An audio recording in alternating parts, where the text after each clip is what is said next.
너의 비전은 무엇이니? 너희들의 비전은 무엇이니? 67기, 66기처럼 65기까지 오케이. 20대의 푸릇푸릇한 모습으로 제가 대학생 시절을 보내던 때가 있었습니다. 제가 활동하던 선교단체 간사님이 예배와 셀 모임에서 종종 저렇게 물어보셨습니다. 저에게도 20대 푸릇푸릇한 시절이 있었습니다. 믿지 못하시는 눈으로 보시는 분들 있으시겠지만 처음에 말씀드린 비전에 대한 내용을 다시 이어서 말씀드리겠습니다. 저를 포함한 선교단체 지체들에게 비전에 대해 물어보시던 간사님께서는 당신의 비전에 대해 이렇게 말씀하셨습니다. 화면 한번 보여주실까요? 나는 한 영혼을 구한다. 그게 내 비전이야 라고 말입니다.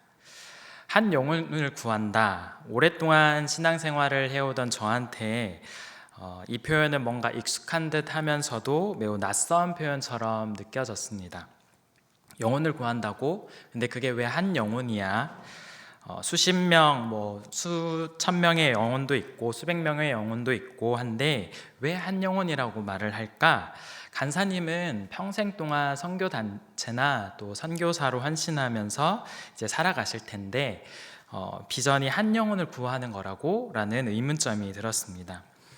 그런데 한편으로는 한 사람이 다른 사람의 영혼을 구한다는 게 가능은 할까라는 생각이 들었습니다. 어찌 보면 너무 볼품 없어 보이는 작은 비전으로 보이기도 하고 어찌 보면 넘사벽에 불가능한 비전이 아닌가라는 생각이 들었습니다. 아무튼 간사님은 그런 비전을 품고 살아가고 있다고 라는 생각과 함께 근데 나의 비전은 뭐지? 난 뭘 하려고 살아가야 하지? 라는 생각이 들었습니다. 내가 평생 동안 이룰 수 있는 게 비전으로 품고 이룰 수 있는 게 도대체 뭘까? 그때 제 머릿속과 마음속에 떠나지 않던 생각들이었습니다. 여러분의 비전은 무엇인가요? 너무 작아 보이는 것이든 넘사벽에 이상적인 것이든 아니면 손에 잡힐 만한 것이든 여러분이 삶에서 품고 있는 비전은 무엇인가요? 우리 각자라는 한 사람이 일평생 하나님 안에서 비전으로 품고 이룰 수 있는 일은 과연 무엇일까요? 우리 한 사람이 주어진 삶의 자리에서 무언가를 품고 이룰 수 있는 정도는 어느 정도까지일까요? 이 내용에 대해 이어가기 전에 삶의 자리에 대해 먼저 함께 살펴보시죠. 나라는 한 사람의 삶의 자리는 무엇인가요? 내게 주어진 삶의 환경들이라고 쉽게 생각할 수 있습니다. 내 가정, 내 건강, 내 지식, 내 재산, 내 직장, 내 종교, 내 지인들 등을 의미한다고 생각할 수 있습니다.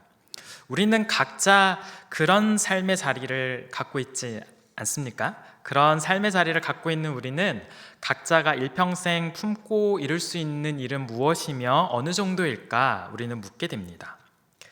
미국의 경제 전문지 포브스 한 번쯤 들어보셨죠? 여기에서 매년 세계 부호 순위를 발표하고 있습니다.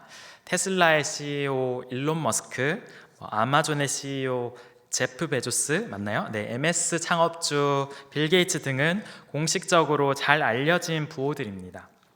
이들처럼 공식적으로 잘 알려진 부호들 외에 비공식적으로 알려진 아랍 계열의 국가의 부호들이나 로스차일드 가문 등도 고려하면 세계 부호들의 수는 정말 어마어마합니다. 그러면 그들의 삶의 자리는 다른 일반적인 사람들보다 크고 특별할까요? 세속 사회에서 가장 중요하게 여기는 지표 중 하나인 돈과 영향력을 기준으로 삼는다면 그렇다고 할 수도 있고 그렇지 않다고도 할 수 있습니다. 일반적으로 사람들은 자기만을 위해 살아가는 졸부 및 권력자와 적어도 언론에서 좋은 일을 많이 한다고 알려진 빌 게이츠나 워렌 버핏 등과 같은 부호들을 동일하게 바라보지는 않습니다. 그들의 삶의 자리를 동등한 가치로 평가하지는 않습니다. 사람들은 누군가의 삶의 자리에 대해 그 사람이 어떤 삶의 가치를 품고 어떻게 삶을 살았는지에 따라 평가 점수에 차등을 두기 때문입니다.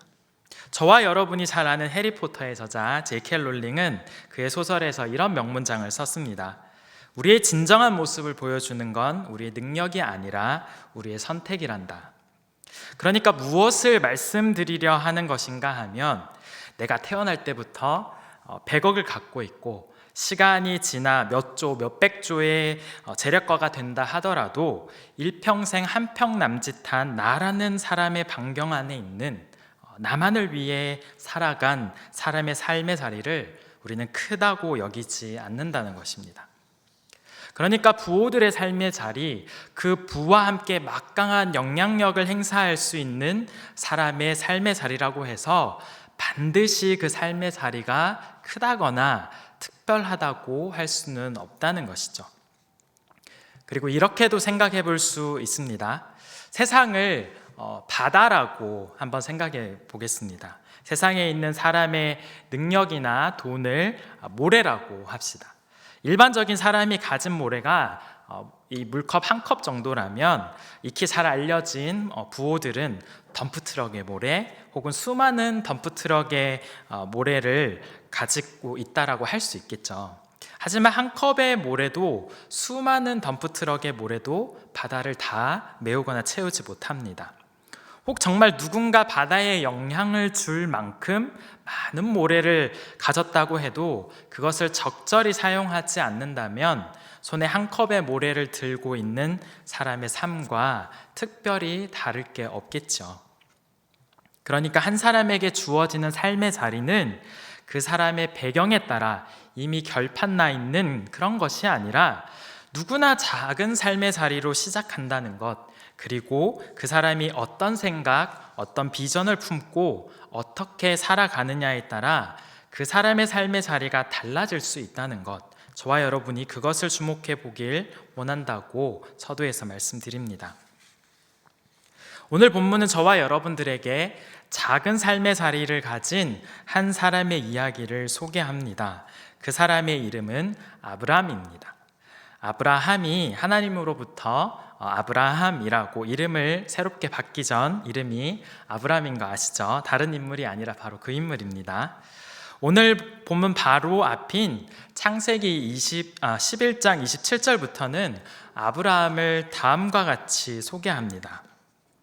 데라의 족보는 이러하니라. 데라는 아브라함과 나홀과 하란을 낳고 하란은 롯을 낳았으며, 데라가 그 아들 아브람과 하란의 아들인 그의 손자 롯과 그의 며느리 아브람의 아내 사레를 데리고 갈대아인의 우르를 떠나 가나안 땅으로 가고자 하더니 하란에 이르러 거기 거류하였으며, 데라는 나이가 205세가 되어 하란에서 죽었더라. 아브람에 대해 특별한 것을 언급하지 않습니다. 여러분 내용을 한번 기억해 보시기 바랍니다. 아브라함의 집안이 이러네요. 아버지가 데라라는 이름을 가졌고 형제들이 있었고 아내와 조카들이 있었네요. 그리고 생략한 28에서 30절은 아브라함의 형제 하란이 일찍 죽었고 아브라함과 그의 형제가 결혼을 했고 아내들은 누구고 아브라함의 아내에게 아직 자녀가 없었다는 내용 정도가 소개됩니다.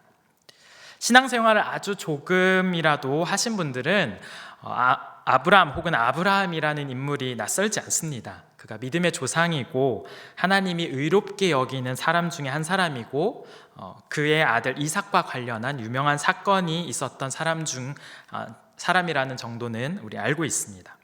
저와 여러분이 성경을 통해 이미 알고 있는 아브라함의 생애 결과를 통해 오늘 본문을 보면 아브라함의 삶의 자리가 특별하다 이렇게 생각할 수도 있을 것 같습니다. 오늘 본문은 아브라함이라는 사람이 있는데 나중에는 아브라함이요 믿음의 조상이 될 위대한 삶의 자리를 가진 사람이었다 이렇게 소개하고 있지 않습니다. 이게 무엇을 말하는 거이겠습니까? 성경은 이 장면을 통해 그도 저와 여러분들처럼 평범한 작은 삶의 자리를 가진 한 사람이었음을 먼저 소개하고 있는 것이 아니겠습니까? 물론 학자들이 당시가 씨족 사회였고 고고학을 통해 기타 역사적인 어떤 자료도 참고하고 성경 곳곳에 기록된 아브라함 집안과 관련된 내용을 토대로 아브라함의 집안이 어느 정도 재력이 있고 영향력이 있는 집안이었을 것으로 추정은 합니다. 하지만 성경에서 처음 아브라함이 소개되는 이 장면에서 아브라함과 집안이 그렇고 그랬대, 실은 아브라함이 엄친아였대, 실은 아브라함이 대기업 회장의 아들이었대 등으로 소개하지 않습니다. 그리고 성경 어디에도 아브라함의 집안이 가진 재력이나 영향력 등을 주목해서 아브라함의 삶의 자리가 남달랐다고 소개하거나 아브라함이 원래부터 특별하고 특출한 인물이었다고 주목하지는 않습니다. 굳이 아브라함의 집안과 관련해서 그리고 그의 삶의 자리가 달랐다라고 살짝 언급하는 내용은 다음과 같습니다. 여호수아 24장 2절 말씀입니다. 옛적에 너희의 조상 곧 아브라함의 아버지 나홀의 아버지 데라가 강 저쪽에 거주하여 다른 신들을 섬겼으나, 뭐라고 되어 있습니까? 우상들을 섬기는 집안이라고 소개하고 있습니다. 데라와 아브라함이 거주했던 갈대아 우르는 우리가 잘 아는 바벨론 제국의 영역입니다. 한 번쯤은 들어보셨죠? 그 제국 이전에는 비옥한 초승달 지대라고 잘 알려진 메소포타미아 문명이 있던 곳입니다. 유프라테스강, 티그리스강, 수메르인들 등등에 대해 한 번쯤은 들어보셨죠? 학자들은 연구를 통해 그 지역에 4천여 가지의 우상이 있었다고 말합니다. 그 중에서도 대표격이 되는 신들이 있었는데, 아브라함의 고향인 우르와 나중에 아브라함이 머무르게 되는 가나안 땅 길목에서 이렇게 멈춰섰던 하란 지역에는 달을 신격화해서 난나라고 부르며 섬기는 문화가 있었다고 합니다. 우리 지도를 한번 잠깐 보실까요? 네. 우측에 여기 분홍색으로 보이는 게 우리가 잘 아는 비옥한 초승달 지대입니다. 저기 유프라테스 강, 티그리스 강이 보이고 메소포타미아라고 이렇게 작은 글씨로 써 있습니다.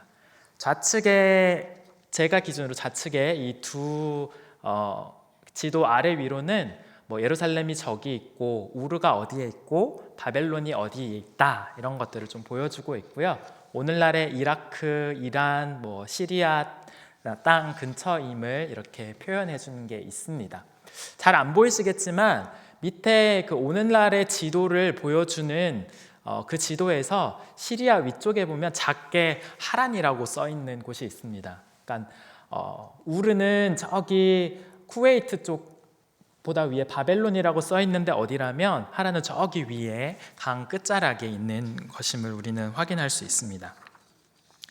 우를 포함해서 메소포타미아 지역으로 기록된 전역에는 앞서 말씀드린 것처럼 4천여 가지의 우상들을 섬기는 문화가 있었고, 특히 달을 신으로 받드는 문화가 있었습니다. 다음 그림은 우르의 지구라트라는 곳입니다. 네, 여기도 한 번쯤은 보셨을 것입니다. 네, 형제분들 게임할 때도 비슷한 거 막 나오고 하죠. 네. 중앙에 계단에 보이는 정면의 너비가 한 62m 정도이고 높이는 20m 정도라고 합니다. 제가 잘은 모르겠지만 국회의사당 크기 정도가 떠올랐습니다. 되게 크잖아요. 이게 엄청 큰데 옆엔 좀 무너진 곳이고 복원하면 이렇게 우측과 같은 그런 모습이라고 합니다. 메소포타미아 지역에 한 30여 개의 이런 지구라트가 발견되었다고 합니다. 데라와 아브람 당시에 있었던 정말 거대한 신전입니다. 저 거대한 신전이 있는 곳을 중심으로 지역이 형성되어서 달을 신으로 섬기며 제사하며 그 외에 또 여러 신들을 섬기며 살았던 곳이 바로 아브라함의 삶의 자리였습니다. 앞서 살펴본 데라에 관한 여호수아 말씀은 바로 그것을 저와 여러분에게 알려주고 있습니다. 우리가 신앙의 눈으로 이 내용을 바라보면 아브라함이 우상 숭배자라고, 그 사람 뭔가 문제가 있는 사람이네 라고 생각할 수도 있겠습니다. 우상 숭배라는 것만 떼놓고 보면 충분히 그렇다고 할 수도 있고, 아브라함을 잠시 차치하고 데라가 우상 우상 숭배자였다면 아브라함이라고 해서 특별히 아니었거나 전혀 영향을 받지 않았을 거라고 장담할 수도 없겠습니다. 그런데 말이죠, 데라나 아브라함이 특별히 나빴던 게 아닙니다. 데라와 아브라함의 우상 숭배가 당시 상황으로 보면 특별한 게 아니었다는 말씀을 드리는 것입니다. 그들은 태어나고 자라면서 자연스럽게 그 문화권 아래에 있었습니다. 그들은 그 시대의 문화의 문명 아래서 그냥 그렇게 살아가는 평범한 사람들이었습니다. 혹 조금 부유하거나 그렇지 못하거나, 혹 가정에 어떤 크고 작은 문제, 어려움이 있거나 없거나 할 수는 있었겠지만 그 시대 그 지역에 살아가는 다른 사람들처럼 그냥 작은 삶의 자리를 가진 평범한 사람들이었다는 거죠. 오늘날 우리 집안이 불교 집안이면 내가 불교 영향 아래에서 살아가는 것처럼 오늘날 저와 여러분이 한국의 문화와 영향권 아래, 자본주의 시스템 아래, 그냥 그 영향권 아래 당연하게 살아가는 것처럼 그들은 주어진 삶의 자리에서 당연한 삶을 살고 있던 사람들이었습니다. 그런데 도대체 과연 무엇이 하나님으로 하여금 아브라함을 주목하게 했을까? 그리고 결과적으로 그의 삶의 자리는 어떻게 변했는가? 그게 바로 오늘 본문을 통해 저와 여러분이 중심되게 살펴보고자 하는 부분입니다. 먼저 하나님께서 왜 그 시대 사람들 가운데 아브라함을 주목하셨는지 우리 그것을 살펴보기에 오늘 본문 1에서 5절을 잠시 보시겠습니다. 우리 함께 한번 읽어보실까요? 여호와께서 아브라함에게 이르시되 너는 너의 고향과 친척과 아버지의 집을 떠나 내가 내게 보여줄 땅으로 가라. 너는 복이 될지라. 땅의 모든 족속이 너로 말미암아 복을 얻을 것이라 하신지라. 이에 아브라함이 여호와의 말씀을 따라갔고 75세였더라. 마침내 가나안 땅에 들어갔더라. 본문 1에서 5절의 주요 내용입니다. 정리하면 하나님께서 아브라함에게 가나안으로 가라고 하셨다. 복을 준다고 하셨다. 근데 나이가 75세인 할아버지였다. 근데 말씀대로 갔고 결국 가나안에 들어갔다 정도로 말씀드릴 수 있습니다. 그런데 지금 살펴본 구절에서도 이 외에 오늘 본문 나머지에서도, 그리고 아까 아브라함의 집안에 대해 설명하는 창세기 11장의 다른 내용에서도 아브라함에게 특별한 이유가 있어서 하나님이 그를 부르셨다라고 설명하는 내용은 전혀 없습니다. 그렇다면 하나님께서 아브라함을 주목하신 이유에 대해 알 수 있는 방법은 없을까? 이와 관련해서 우리 사도행전 7장은 다음과 같은 참고 내용을 우리에게 제공합니다. 우리 사도행전 7장 2에서 4절 말씀을 우리 함께 보시겠습니다. 제가 한번 읽어드리겠습니다. 스데반이 대답했다. 친구 여러분, 아버지와 형제 여러분, 우리 조상 아브라함이 하란으로 이주하기 전 메소포타미아에 있을 때에 영광의 하나님이 그에게 나타나서 말씀하셨습니다. 너의 고향과 가족을 떠나 내가 내게 보여줄 땅으로 가라. 그래서 아브라함은 갈대아 사람들의 땅을 떠나 하란으로 옮겨갔습니다. 이 내용을 참고해서 오늘 본문과 본문 바로 앞에 데라가 그의 아들과 함께 갈대아 우르를 떠나서 이제 갔다는 그 내용들을 보면 오늘 본문의 지리적인 배경인 하란이 아니라 이미 갈대아 우르에서 하나님이 아브라함에게 먼저 자신을 드러내시고 가나안 땅으로 갈 것에 대해 먼저 말씀하신 바가 있음이 확인됩니다. 하지만 여전히 왜 아브라함을 그리하셨는지에 대한 궁금증은 여전히 남아 있습니다. 하나님이 뭐가 아쉬워서 우상숭배를 하는 집안의 그 사람을 선택하셨을까라는 궁금증이 더 증폭이 됩니다. 이에 대해 저와 여러분 창세기 6장과 7장의 내용을 참고할 필요가 있습니다. 우리 6장 내용을 먼저 함께 보시겠습니다. 창세기 6장 내용 우리 한번 보여주실까요? 네. 우리 함께 같이 한번 읽어보시겠습니다. 하나님께서 사람의 악이 통제불능 상태가 되었음을 보셨다. 사람들은 눈을 떠서 잠들 때까지 온통 악한 것만 생각하고 악한 것만 꾀했다. 하나님께서 사람 지으신 것을 후회하시고 마음 아파하셨다. 하나님께서 말씀하셨다. 내가 타락한 내 피조물을 없애버리겠다. 그러나 노아만은 달랐다. 노아는 하나님의 눈에 쏙 들었다. 노아는 자기 공동체에서 선하고 흠 없는 사람이었다. 이 내용에 더해서 창세기 6장 11에서 12절은 하나님 보시기에 세상은 이미 시궁창이 되어 있었고 세상은 얼마나 타락했던지 모든 사람은 썩어 있고 라고 덧붙여 말합니다. 계속해서 창세기 7장 내용도 함께 잠시 보시겠습니다. 이 말씀 제가 한번 읽어보겠습니다. 그 후에 하나님이 노아에게 말씀하셨다. 너는 가족들을 다 데리고 배에 들어가거라. 이 세대의 모든 사람 가운데 의로운 사람이라고는 오직 너밖에 없다. 우리는 이 내용을 통해 노아 당시가 그 시대의 세상이 정말 엉망 그 자체였음을 확인하게 됩니다. 그리고 그 당시에 노아만은 하나님의 눈에 쏙 들었던 의로운 사람, 선하고 흠이 없는 사람이었음을 확인하게 됩니다. 우리 이 본문에서 봤던 단어를 잠시 보겠습니다. 의로움, 선하고 흠이 없음이라는 단어들입니다. 여기서 노아를 기술할 때 쓴 노아가 의롭다라고 할 때 쓴 의로움이라는 단어는 차디크라는 히브리어 단어인데 또 선하고 흠이 없는 단어는 타밈하야라고 하는 그 단어입니다. 법정적으로 완전한 의, 책망할 데 없고 완전한이라는 의미가 두 단어에는 각각 있습니다. 한편으로는 타락한 시대의 상황에 비해 가진 상대적인 의, 동시대 사람들 가운데 그래도 경건하게 살려고 힘쓰는 의로운 모습이라는 의미도 담고 있습니다. 창세기 9장에서는 홍수 심판 이후에 일상으로 돌아간 노아가 포도주를 마시고 아들들 앞에서 실수하는 장면이 나옵니다. 노아의 이런 부족한 모습을 참고하면 노아는 완전한 의를 가진 사람, 흠이 없는 사람이라고 말하기는 어려워 보입니다. 그렇다면 앞서 살펴본 노아의 의로움은 당시 시대의 사람들에 비해 상대적으로라도 의로운 모습을 보인 사람이었다.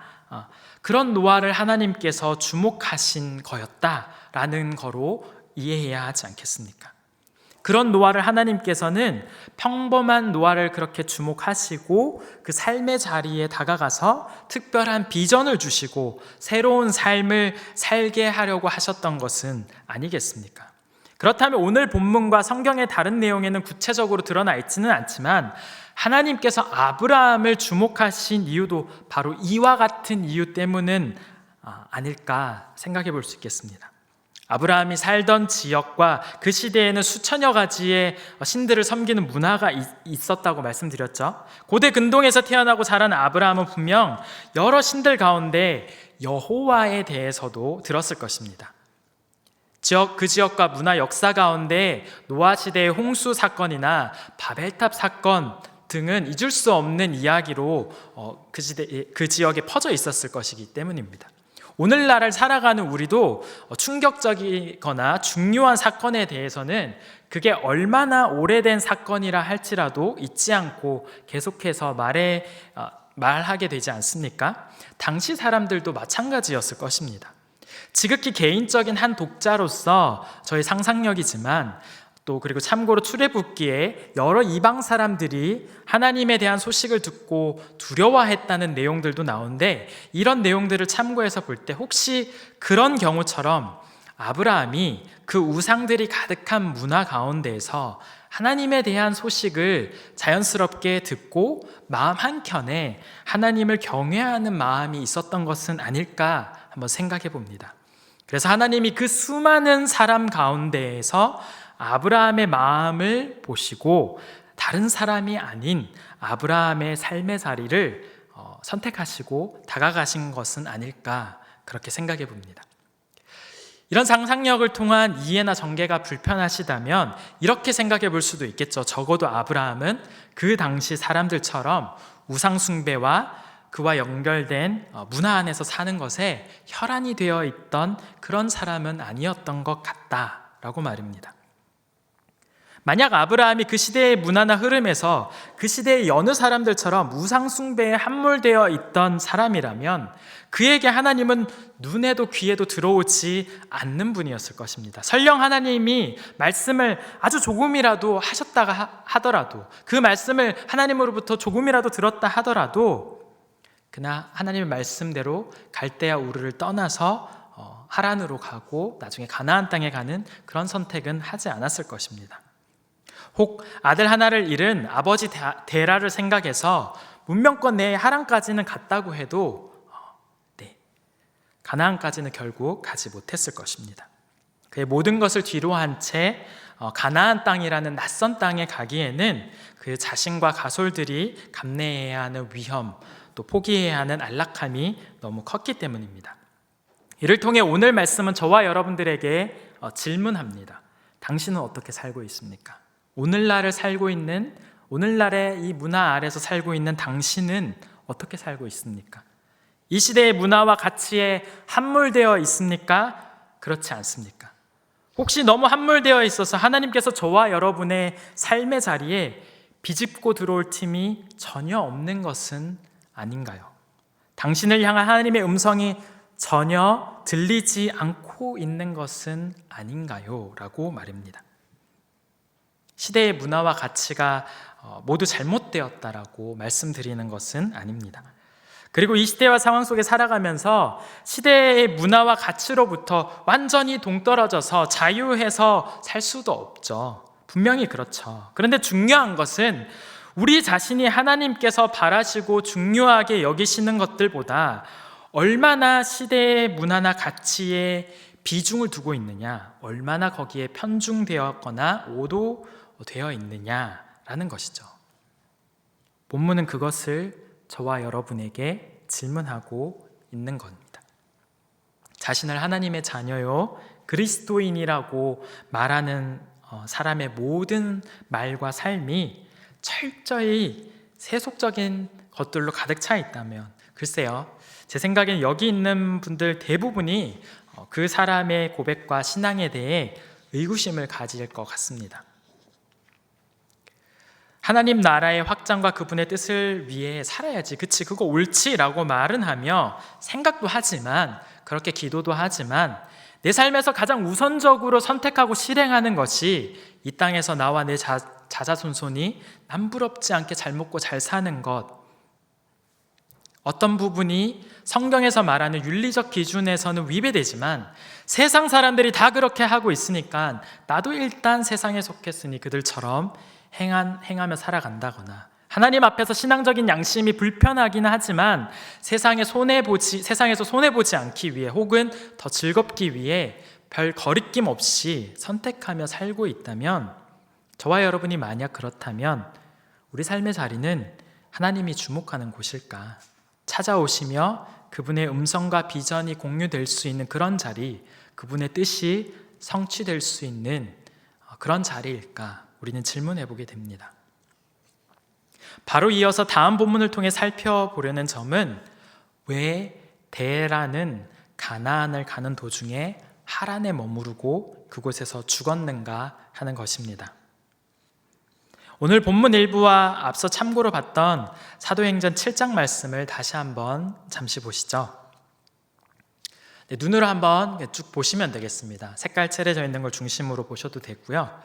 처음에 보이는 위에 오늘 본문 구절은 아브라함의 아버지 데라가 그의 아들을 포함한 몇몇 식솔들을 데리고 우르를 떠나 가나안 땅으로 가려 했음이 확인됩니다. 그런데 가던 도중에 하란에 머무르게 되었고 데라가 그곳에서 오랜 세월을 보내다가 결국 가나안 땅에 가지 못하고 죽었다라는 내용이 확인됩니다.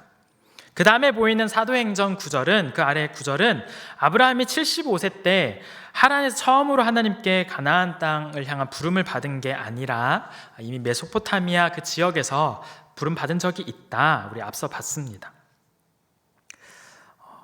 그리고 나머지 내용은 오늘 본문에서처럼 우르를 떠났고 하란에 거했으며 데라가 죽고 나서 아브라함이 가나안 땅에 가게 되었다고 그런 내용을 전해줍니다.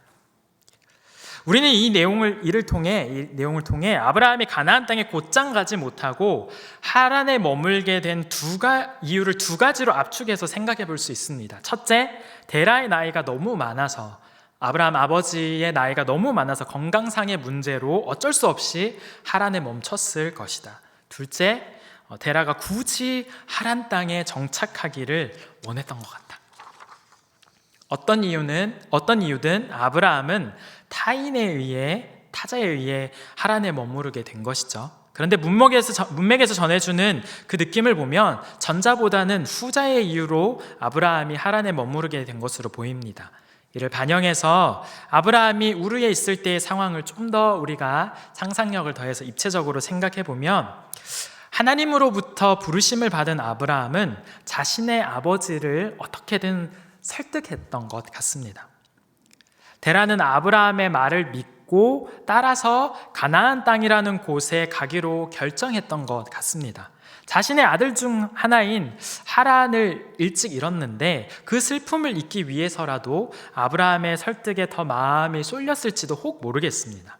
아무튼 데라는 아브라함의 말을 따라 가나안 땅을 향해 떠났습니다. 가나안 땅 지역으로 접어들기 전 메소포타미아 문명의 끝자락이라고 우리 볼 수 있는 하란에 당도했을 때 데라는 아마 이런 생각을 했던 게 아닐까 저는 생각해 봅니다. 많이 왔네. 갈대아 우르로부터 충분히 멀리 떨어져서 우르만큼은 아니지만 그렇게 부족함을 느끼지 못할 만큼 여기도 지내기 괜찮은 곳 같네. 잘 모르는 완전 이방 땅, 우리 씨족들이 없는 그런 이방 땅, 여기 문화와 문명의 정도보다 부족한 그 땅에 가는 것보다 이쯤에서 정착하는 게 좋을 것 같네. 이런 생각 말입니다. 그러고 나서 데라는 아브라함이야 모든 식솔들에게 하란에 머무르자라고 명했던 것이 아닐까 그렇게 생각합니다.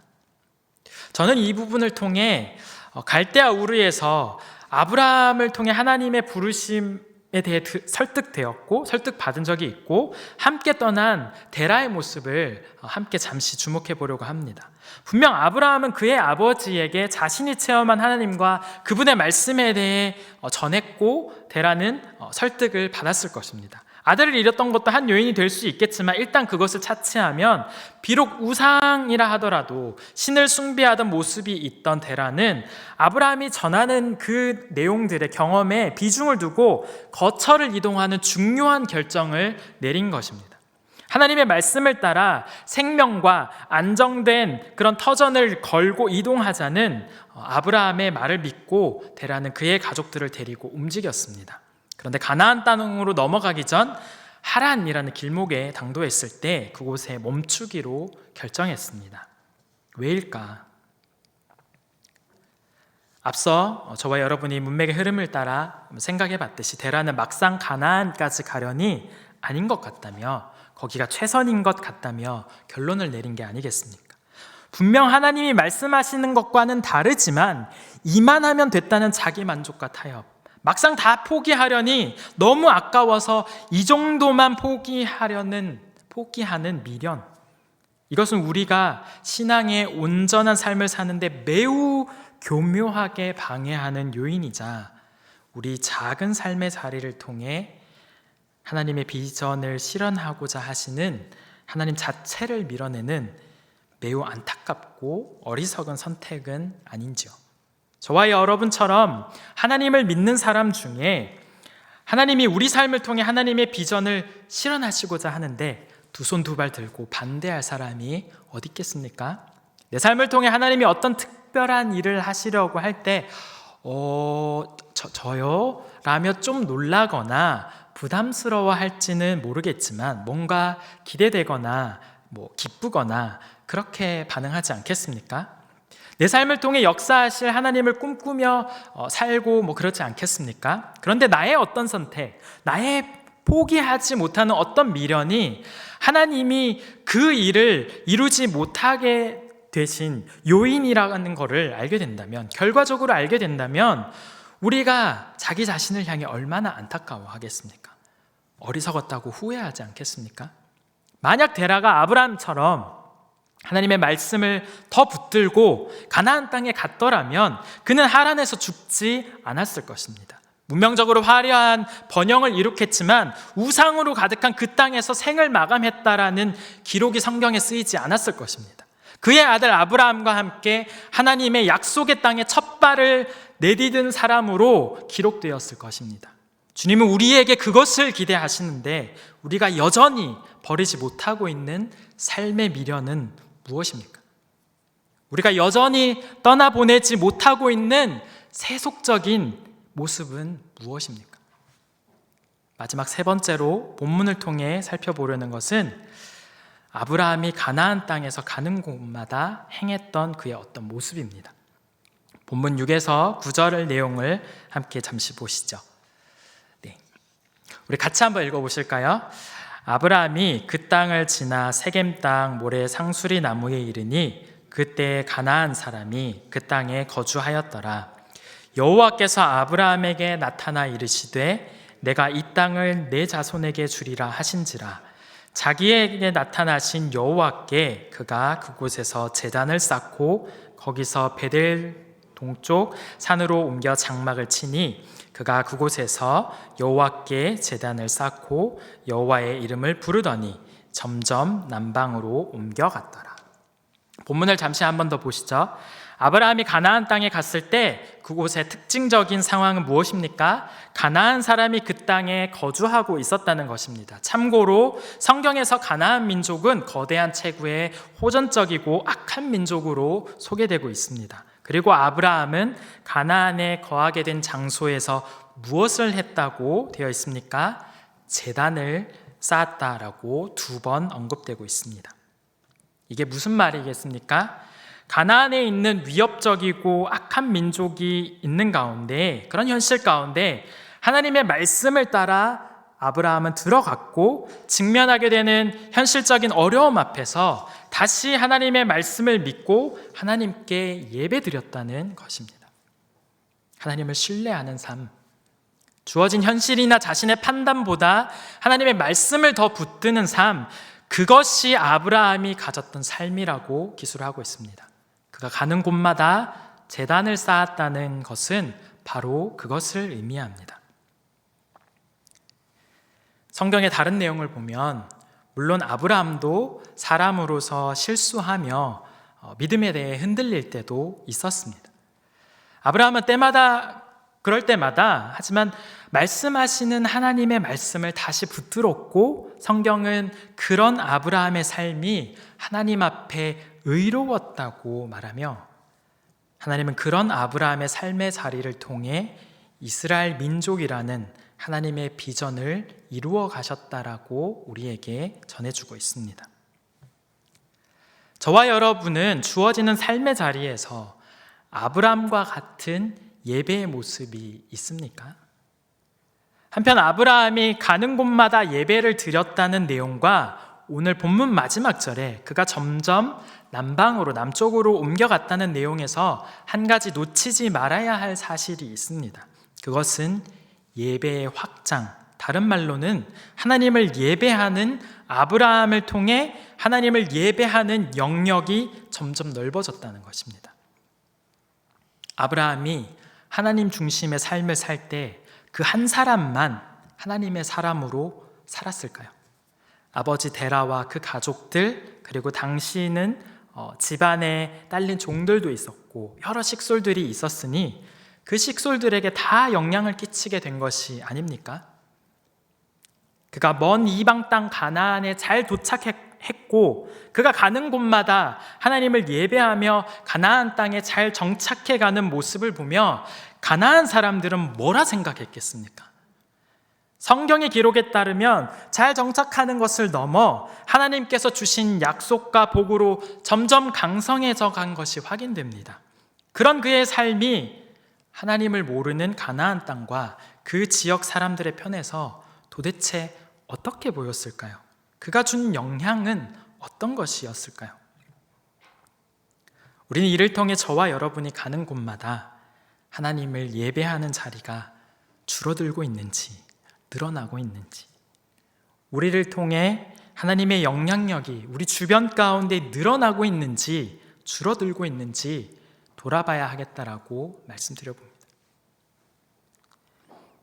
본문은 저와 여러분들에게 그것을 돌아보자고 요청하고 있는 것입니다. 하나님의 귀한 두드림 공동체 여러분, 우리가 입이 닳도록 말하는 두드림은 하나님의 비전을 이루어가는 공동체라는 뜻입니다. 아시죠? 아, 그래? 라며 처음 듣는 거 아니시죠? 하나님께서는 오늘 본문의 아브라함을 통해 저와 여러분들에게 말씀하십니다. 그 비전을 이루어가는 것은 다른 곳이 아니라 우리 각자에게 주어진 작은 삶의 자리에서부터라고 말입니다. 우리가 속한 가정, 공동체, 직장, 사회, 바로 그곳 말입니다. 하나님의 비전이 전혀 없는, 전혀 가려진 그 시대와 사람들 가운데 하나님께서는 비록 완전하거나 완벽하지는 않다고 해도 우리와 같이 그래도 하나님 앞에 바르고 선하게 살아가려고 애쓰는 그 한 사람, 그 사람을 찾으시며 그 사람의 삶의 자리를 통해 하나님의 비전을 세상 가운데 실현해 가길 원하신다는 것을 아브라함을 통해 오늘 말씀하십니다. 저와 여러분의 삶이 바로 그런 사람의 삶이 되기를 초청하고 있으십니다.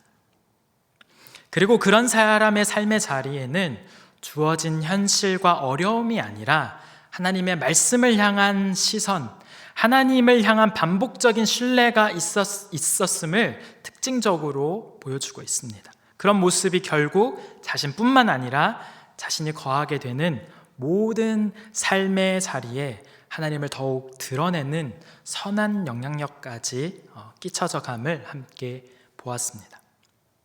이 내용을 함께 기억하고 우리 각자의 작은 삶의 자리를 귀하게 여기고 가꾸며 하나님의 말씀을 향해 시선을 고정하고 하나님의 비전을 실현해가는 저와 여러분들의 삶이 되기를 간절히 바랍니다.